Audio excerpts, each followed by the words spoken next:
You have been charged in case 25 CR 004613A with battery family violence and 2 counts of simple battery family violence.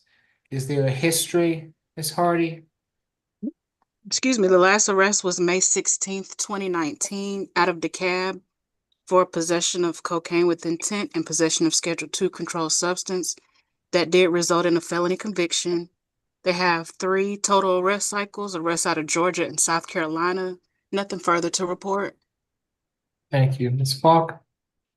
Yes, Your Honor. This happened on November 22nd of 2024 at 370 Northside Drive. That would be apartment, let's see, 2114 in Atlanta, Georgia. Miss Brianna Reyes Comer called the police in regards to this incident and reported that the defendant, who was living with her at that time, they had been in a verbal dispute, which turned physical after the defendant reportedly tried to hit her with a speaker box. And then when she knocked the speaker box away, he knocked her to the floor and stomped on her neck, causing her head to hit against the floor. She stated that, Ms. Reyes stated that the defendant physically removed her from the apartment by dragging her out. She managed to escape him and call 911, and he was gone by the time the officers arrived. The officers did observe injuries, which predominantly were redness and bruising around her neck and chest area, and she was able to identify the defendant as the person who caused these injuries. The state would recommend the defendant doesn't have a history of violence, and that he possibly is still on that 2021 conviction out of DeKalb County. We are recommending a signature bond through pretrial services level 2, $3,000 on the family violence battery, and $1,000 on each of the remaining charges.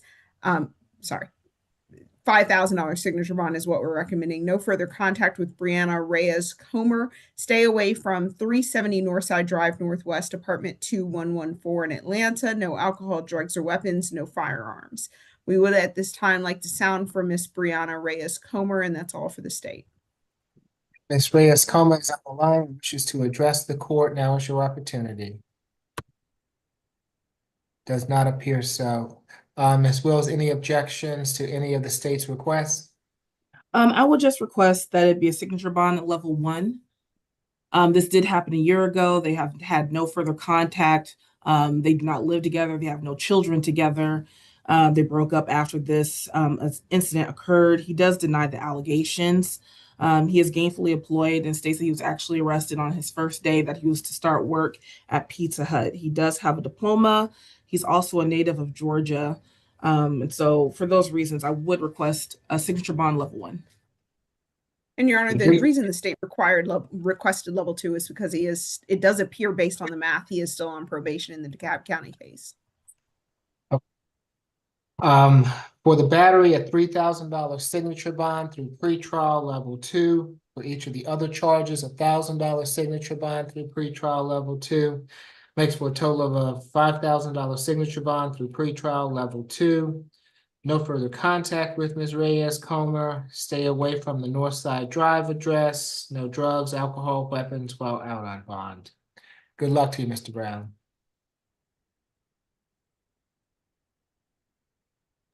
Next is position 7, Mr. Gay. And I believe the last 4 positions are the ones that need to go off the YouTube? Yeah. Okay. So courtroom 2, what happened with is Elias Brown still MH reset? Yes, Ms. Falk. I actually took Mr. McClain to talk to him today, and he can speak more about it, but he didn't. It didn't work. Thank you, courtroom 2. I do appreciate it. Yes, ma'am. We couldn't get enough of a conversation to establish an attorney-client relationship. And just to let, apologies, Your Honor. No, go ahead, Ms. Hall. Just to let the court know, this has been reset since August 7th. So that is why the state is concerned. Mr. McClain was asked to go out there on Saturday. He obviously has done so. But, we get kind of stuck in this loop with these kind of cases where they can't establish a relationship. And so the case kind of lingers on the SEA calendar. And so I just wanted to make the court aware that this case is one that's starting to linger. Okay. Right, he won't engage with us at all, Your Honor.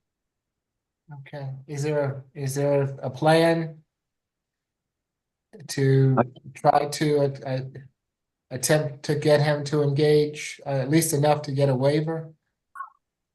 I doubt it, Your Honor. I mean, it's more hostility, and you know everybody's going to get disbarred, and he doesn't want to talk to us. So it's just I can't tell there's a mental illness there other than doesn't like the court system at all. Okay, We just go ahead and request for an eval since he's been reset and from what I'm hearing. right. I don't, we might as well, you all let me know what you want me to do. I mean, if you want me to,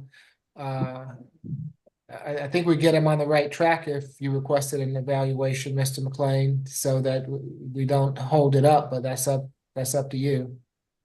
Well, I'll just say that there's a lack of communication, refusal that may indicate that an evaluation would be useful. We do need a social worker visit, but that's going to be, maybe if he hears something other than attorney, maybe he'll actually speak to the person. But, Okay. Have you all tried to talk with him? Not Right. any of the social workers I try to have, talk with? I have, Well, can we try that first? Can we see if we can talk with him maybe tomorrow or before the next SEA calendar, and then just report back? Maybe you'll have better luck. okay, Okay, and if we can get him here, that'd be wonderful. All right, so and I guess if we can't by Wednesday, then you might want to go ahead, Mr. McLean, if you know that there are going to be problems, just get the order to me and I'll get it signed. okay. Okay? All right, very good. Thank you.